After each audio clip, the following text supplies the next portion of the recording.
Hello, the podcast or video or whatever the hell you want to call it that you guys all crave and are all up in my butt about. So, after some delays and trying to get some schedules all put together, Saturday turned out to be the day that I was free to do it. Peaches couldn't make it due to um, personal stuff. He was busy out having a life, and I, just sitting at home doing nothing all day. So I thought I would do the podcasting right now. So it's Tuesday morning. It's week 5. We just finished week 4, and I've got rankings for you guys, like actual ones. I'm actually going to talk about your team for once. So enough chit chat. Let's get started. The worst team in the league right now is without a doubt the Spanish Inquisition, led by Mitch Davis. He's got the lowest amount of points scored, but the real big issue, not big issue, or yeah, the big issue with this team is he keeps having his bench outscore his lineup. His team's really not that bad. They could score more than 60 points a week if he would stop benching guys who are getting the most points. So, Mitch, I'm going to give you some advice that I'm used to giving to Brett. When you think you should start someone, don't. Go the opposite direction of whatever your brain is telling you. I don't really know if that's worked for Brett well in the past, but if he's doing it now this year, it's working out really well for him.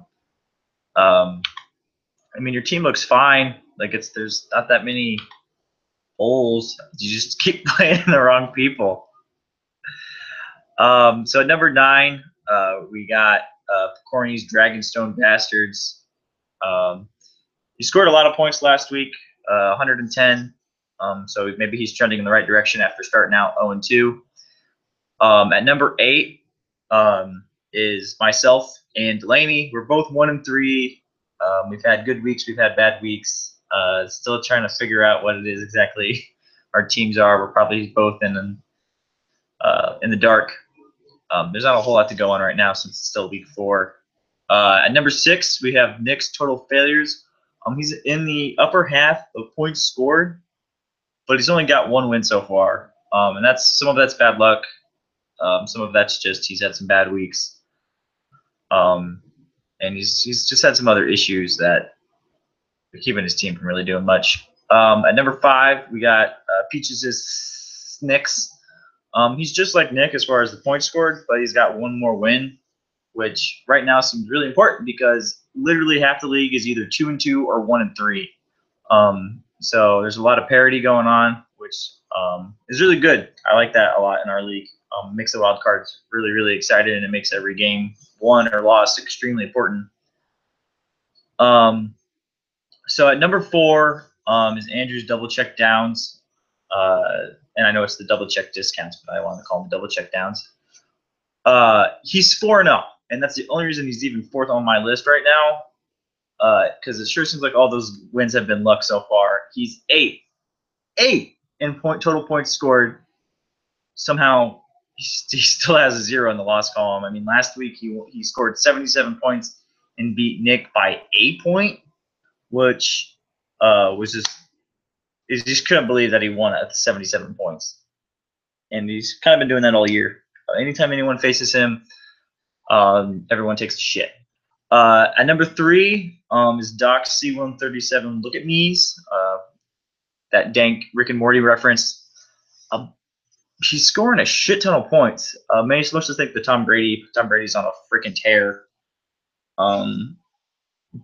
But it's going to be really strange because the top 3 is Doc, is Angie, and Brett, which is not at all what we're used to seeing at all. So either those guys just magically got good, or the gods are looking down, or maybe they finally learned from their mistakes over the last couple of years. And number 2, Angie, Angie's trying her best. She's only 2-2, but she has the most points scored. She's had a couple unlucky weeks.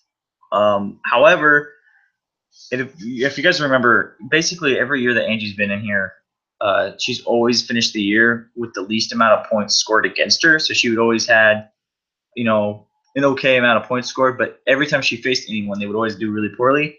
Well, it looks like the gods have finally taken that away because for the first time in her extraordinary gentleman career, she has the most amount of points scored against right now.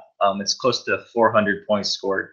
So she's finally, getting the brunt of points instead of getting the easiest part. And surprisingly, at 4-0, Brett's Vatican City Violators. They've scored the second most points. They're undefeated, and this is Brett's team. I think he finally figured out how to start a lineup. A lot of his wins are being helped by Kareem Hunt, but you got to hand it to him for drafting Kareem Hunt. Or not drafting, I guess he picked him up since Spencer Ware went down. But you still got to give credit where credit is due.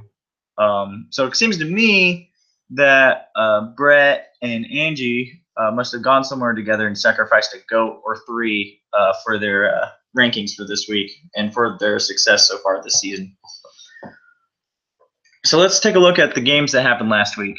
We'll go ahead and just start with mine against Picorni, just because that's the first thing that's up on my scoreboard. So I lost 96-77. I had some goose eggs and some less than stellar points. I lost Julio Jones halfway through, not even halfway, literally after I think a quarter. He was injured, and then Amari Cooper had a goose egg. So it's hard to win when you only score 70 points. And then Nathan got 32 points out of Cam Newton against New England's defense, which made Cam Newton look like 2015 MVP. And also my arch enemy, DeAndre Hopkins, who I drafted first round last year and scored all of maybe 40 points total the whole season, got 16 points, literally scoring more than 15 for the first time in 2 years. So with those two guys leading the way, it was an easy victory for Nate. There really wasn't anything on the bench to save me. I played it smart, and I didn't start Ben Roethlisberger, and I could have started Randall Cobb, but that would have been 7 more points. So it was over before it started. GG, Nate. The next game is Borlick against Mitchell. So once again, Mitch Davis scored 53 points with his actual lineup. His actual lineup scored 53 points. He left 61 points on the bench.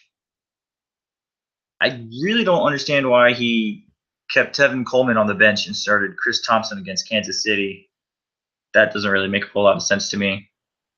He's got a lot of running backs. Hey, Mitch, you should hit me up for a trade. I need running backs. His opponent, Doc, scored 95 points, getting pretty close to doubling off Mitch here. And he left a good amount of points on the bench, but it didn't really matter when Tom Brady scores 20, Le'Veon Bell scores 30, and Delvin Cook scores 10. But big news, Delvin Cook is injured now. So literally, I think outside of Tom Brady, Doc's most productive player just went down for the season with, I think it was an ACL tear. Either way, he's out for the season. So Doc now has to find a new running back or hope Adrian Peterson can start actually doing something. So that's going to change a lot of the season. And, Doc was looking really, really good. And that's what happens when you have a stellar quarterback and two awesome running backs. But now he's down at running back, and now he's going to have to find that production somewhere else. And with the way Dalvin Cook was playing, that's going to be hard to find. But for now, Doc's already got 2 wins, and he's on the upper end of points scored, and he's also, right in the middle of the pack. So doesn't really need to worry too much right now, but it's also really, really early. The next game is Nick Jones' total failures and Andrew's double check discounts. This was a nail biter until the Monday night game. Eli Manning scored 27 for Nick, which was surprising since Eli has been kind of trash all year. But then the rest of his team basically let him down. On the other end, Andrew's done what Andrew's done all year, which is score a little bit of points, but just barely score more than his opponent. And it was looking like he was screwed up until his tight end Travis Kelce started playing, And once Travis started playing, it was game over because he scored 17 points, which was just enough to beat Nick. So I'm sure Nick is freaking pissed. I mean, and he should be. Travis Kelce had 7 receptions, 111 yards, and 1 touchdown. And that was a week after he had all 1 reception for a full yard. So, I mean, Travis Kelce is a good tight end, but you definitely don't expect over 100 yards and a touchdown every week. And so, yeah, Andrew, you lucked out. You lucked out hard, man. If only Nick had played the Texans defense against the Titans instead of the Patriots defense against Carolina. But I can't really fault him for playing the Patriots D. They're supposed to be really good. Carolina's offense is supposed to be really bad. So I can't really fault him there. There's a whole heap of different decisions he could have made, but it doesn't. It was 1 point. How are you supposed to know that? So Andrew squeaks by with yet another freaking win. Next we got Peaches the Snakes and the #1 team, the Violators. Peaches only put up 74 points. He lost Chris Carson, the Seattle running back, to a season injury. Gronk was a last-minute scratch, so that's never going to help out. Drew Brees scored 18 points against Miami, which you would expect for Drew Brees to have a little bit bigger day than that. But on the flip side of things, Kareem Hunt finally didn't score 20 points for Brett, but instead he got 24 out of Bilal Powell, which I think is just more proof that Brett definitely did something nasty or bad to get the God's favor. Oh, Russell Wilson also scored 26 points, but that's against the Indiana defense, so you would expect that. So it was a really solid win for Violators. They scored over 100 points, and it wasn't even close. Excuse me, guys. Finally, we got the Delaney's Trash Pandas and the Angie's trying my best. This was a really close game. It ended up being 110 to 106 in favor of Delaney. He got really good games out of Lamar Miller and Jordy Nelson. The Seahawks D got 22 points. Kirk Cousins almost had 20 points. The Angie, she got a solid 19 out of Phillip Rivers, which I think is the most he's had all year. And it is the most he's had all year. Todd Gurley and Ezekiel Elliott both scored over 25 points. Her running backs are just crazy, stupid good. And it's sickening. And then Michael Thomas, he had 14 points. So that running back core is just really helping Angie a lot, which is solid. She's just got to hope that Ezekiel Elliott doesn't do something stupid again and get suspended, or Todd Gurley gets hurt. Because as soon as that happens, she's got, everything just opens up for everyone else to come back. So that was the week this week.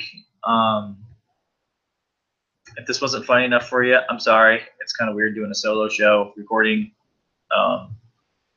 So I'm trying to get used to that. So I'm going to move on to the awards. So the Cursed by the Gods, it goes to Nick.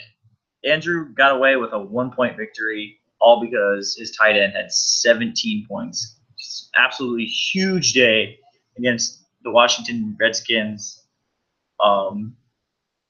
That is, you just got to, at that point, you just got to be like, are you kidding me? I couldn't score like one more point from one more guy or whatever. So Travis Kelce getting 17 is definitely a big shot to the nards. The luckiest asshole, this one was kind of hard to pick, but I want to go ahead and go with Nate.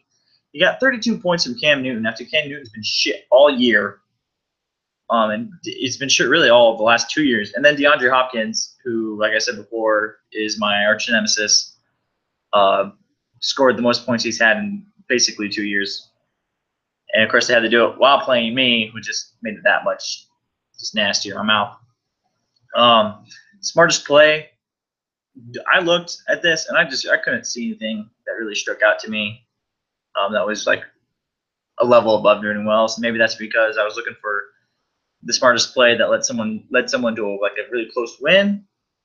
And that wasn't there. Like you could say on Andrews, I could have picked anybody on Andrews, but like to me, everyone who played on Andrews' team, like that was the starting that you had to do. Like that's who you had to start. Like there wasn't anything that was like, oh, that was kind of shaky or whatever. So no one wins that one this week. That one's kind of a hard award to give out, so that'll be one that'll only come out sparingly. And then finally, we got the Derp Award, also known as the Brett Davis Impression Award. And I think I'm going to have to change his name really soon because I do believe this is the third time in 4 weeks that Mitch Davis has won this award. Mitch, my man, your bench keeps outscoring your lineup, which should be impossible. That's like it's 6 guys against 9 or 10 or something like that. 2, 3, 4, 5, 6, 7, 8, 9. I can't count. Whatever. It's a lot. Okay, your bench has a disadvantage, and yet your bench is still outscoring your starting lineup. Get help. We're all concerned about you. We think there might be something wrong. So yeah, that's gonna do it for me. It's quick and sweet this week. Hopefully next week, Brandon and I will be able to post like normal. It's Tuesday Morning Fantasy is never gonna happen on Tuesday again, I don't think. But I'm just gonna keep the name. We're gonna be shooting for Thursdays to come out so we can get everything done before the games start on Thursday. So thanks for watching / listening. Peace out, and let the gods ever be in your favor.